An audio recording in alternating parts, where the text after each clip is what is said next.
Hey, bonjour tout le monde! Émilie Vézina, thérapeute avec l'approche émotivo-rationnelle. Aujourd'hui, j'ai envie de parler à des gens un peu plus précisément, mais tout le monde peut écouter quand même. Si ça vous intéresse, ça va me faire plaisir. Mais j'ai envie de parler surtout avec... pas avec, là, parce que je vous parle pas, je fais une vidéo, mais pour les gens qui vivent avec de la souffrance physique chronique. Pourquoi j'ai envie de vous parler de ça?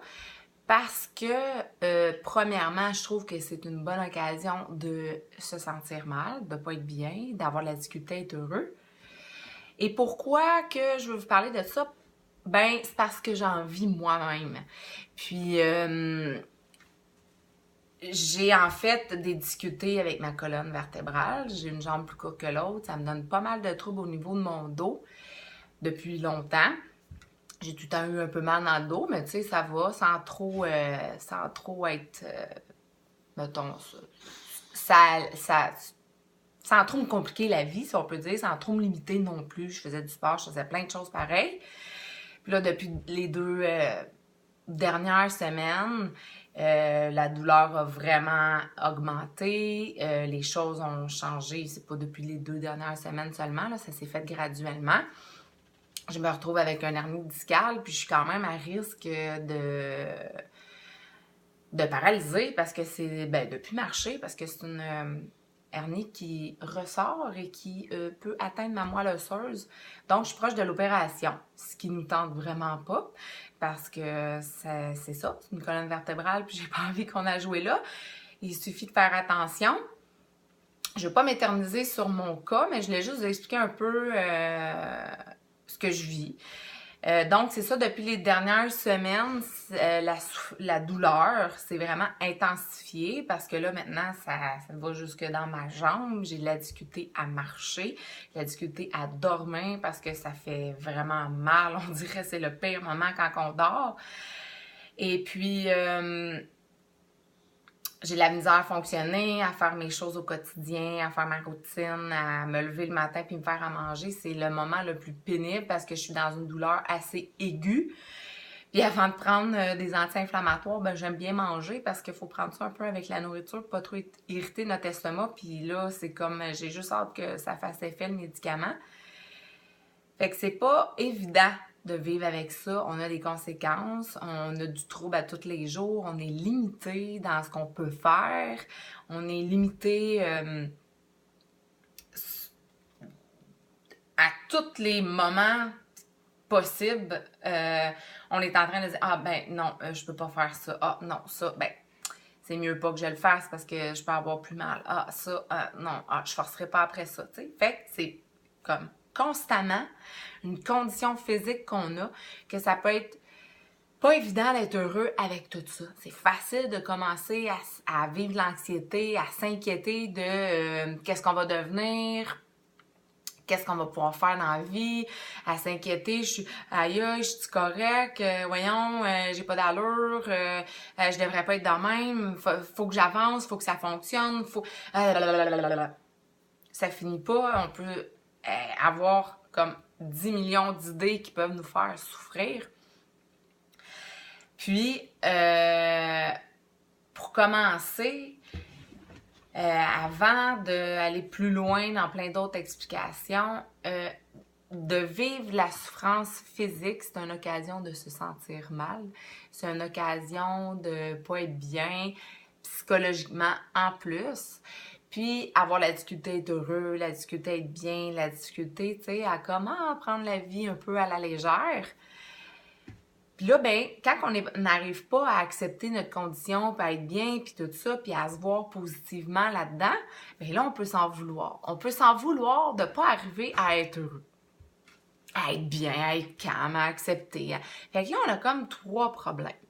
On a les difficultés physiques, notre condition qui nous limite, qui nous fait mal, on a les douleurs, whatever, on peut pas faire qu'est-ce qu'on voudrait. En plus, on n'est pas tellement bien psychologiquement avec ça, on se voit d'une façon pas trop positive. Puis là, vu qu'on n'arrive pas à être bien avec tout ça, on peut s'en vouloir de pas arriver à être heureux. Fait que là, ça fait comme 3 problèmes Wouh! Jackpot! Ouais, ça, on fait le mal en s'il vous plaît quand on est pogné là-dedans. Puis je vous juge pas, je vous blâme pas, c'est humain, c'est facile d'être mal dans la vie avec des émotions désagréables.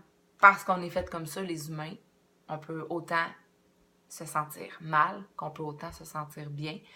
Il y a moyen de trouver un équilibre dans ça, d'être mieux un peu plus souvent, un peu plus fréquemment. Puis pour commencer, c'est d'arriver à voir qu'on a une difficulté à se rendre heureux sans trop s'en vouloir, puis sans trop se trouver pas normal. Parce que le fait d'être en difficulté, d'être heureux avec notre condition physique, ben, c'est un peu comme une langue apprise. Si, admettons, on s'en va en Chine. On est appelé à aller travailler avec notre condition physique. Les patrons, ils nous acceptent. Puis je dis en Chine, ça peut être n'importe où qu'on parle pas la langue parlée. On parle pas le français, là. On est appelé à aller travailler en Chine, un bon salaire avec notre condition physique dans laquelle on est. Ils nous acceptent, puis même si on parle pas le chinois, c'est correct, ils vont nous attendre, ils vont nous apprendre, puis tout ça. Donc là, on peut être là-bas, puis là, on peut comme être entouré de gens qui nous comprennent pas, qui voient qu'on a de la difficulté avec notre physique, puis que là, on n'arrive pas à parler chinois, puis on a de la difficulté à se comprendre, tu sais, mais dans cette condition-là, on risque de se trouver comme de se dire, ben, qu'est-ce que je te dis, j'ai appris le français, tu sais. Je connais pas le chinois, là, ouais, moi, chez nous, ça parlait chinois, tu sais, fait que, français, fait que c'est ça. Puis eux autres, ben, ça parlait chinois. Fait que je pognais avec le français, qui est une langue qui est très efficace quand que je suis au Québec, mais quand que j'arrive en Chine, un peu moins, tu sais. Et... Fait que là, c'est un bon fonctionnement. On fonctionne bien, c'est ça. On a appris à parler le français, donc on a une intelligence, on est normal, on est capable de parler une langue, sauf qu'on n'a pas appris celle qui fait qu'on pourrait travailler en Chine puis tout de suite comprendre tout le monde autour de nous. Donc, c'est un peu la même chose pour nous avec notre difficulté à être heureux dans notre condition physique. On peut avoir appris à voir nos difficultés, à voir... On peut avoir... Je veux tout dire en même temps. On peut avoir appris une langue psychologique qui nous donne du trouble. Une langue psychologique qui nous donne la difficulté à apprendre comment faire pour être heureux. Parce que si je suis en train de me trouver que je fonctionne pas bien, que je suis pas normale, que je devrais être en mesure d'être heureux malgré ma condition, je devrais être capable, je suis pas correcte, voyons donc. Mais là, je suis un peu en train de me taper dessus puis de me mettre à la poubelle parce que j'arrive pas à être bien. Fait que là, en plus de mes difficultés physiques, c'est pas évident. Alors, pour pouvoir apprendre une langue psychologique, pour pouvoir apprendre à être mieux avec moi-même dans ma condition physique, face à ma condition physique, j'aimerais mieux dire, ben c'est que tout d'abord, on va regarder comment qu'on fonctionne d'un œil bienveillant. Ça va être plus facile après ça d'aller apprendre comment faire pour être heureux quand on arrive avant tout à se regarder d'un œil bienveillant, à se voir normal d'avoir des difficultés psychologiques, à se voir normal de ne pas arriver à être heureux parce que c'est un fonctionnement qu'on a appris. On a appris une langue psychologique qui nous donne du trouble. Et la bonne nouvelle, c'est qu'on peut en apprendre une qui va faire en sorte qu'on va arriver à se rendre un peu plus souvent, fréquemment, bien. On va arriver à être mieux.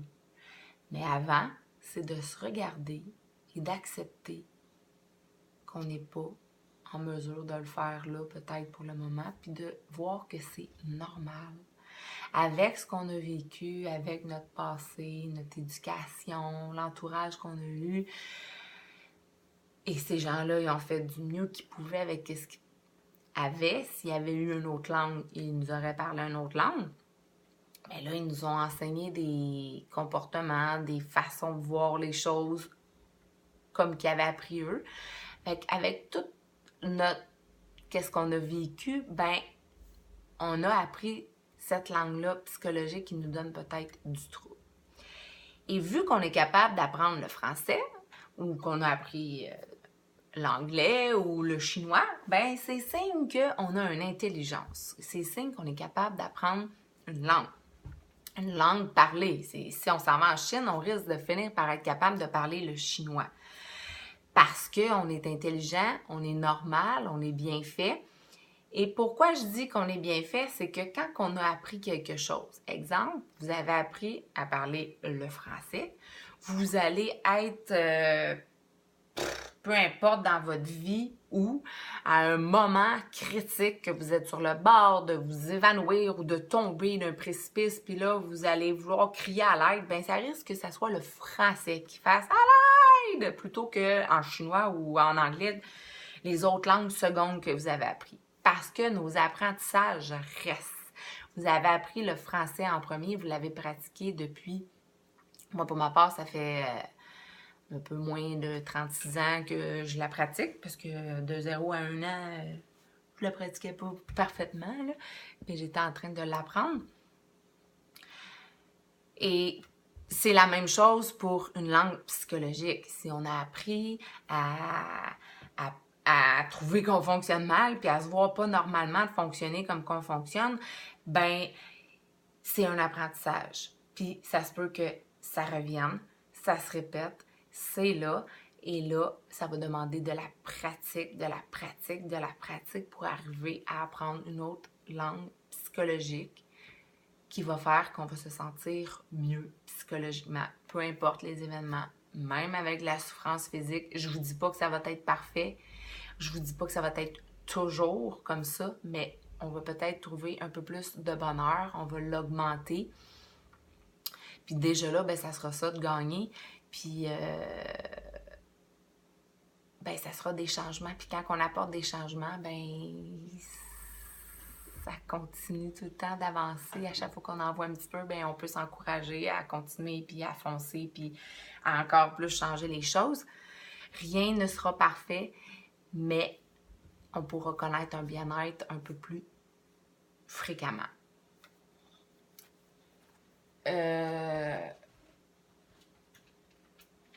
C'est ça. C'est un peu ça que je voulais vous dire. Je regarde par là parce que je m'étais écrit un peu des notes.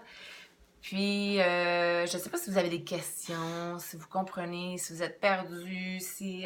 qu'est-ce qu'elle veut dire? Gênez-vous pas, écrivez-moi. Posez-moi des questions.